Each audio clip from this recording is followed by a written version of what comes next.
Through speaking, writing, or other means of expression, people or groups can exchange information, ideas, or feelings.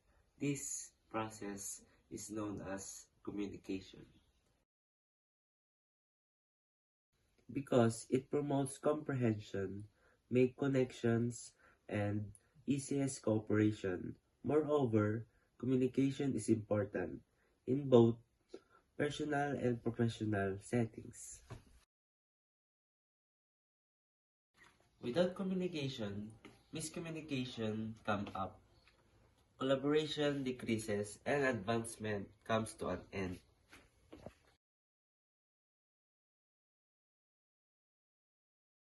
The quotation highlights that effective communication involves more than just speaking or expressing oneself. It also entails making sure the other person hear and understand what are you saying.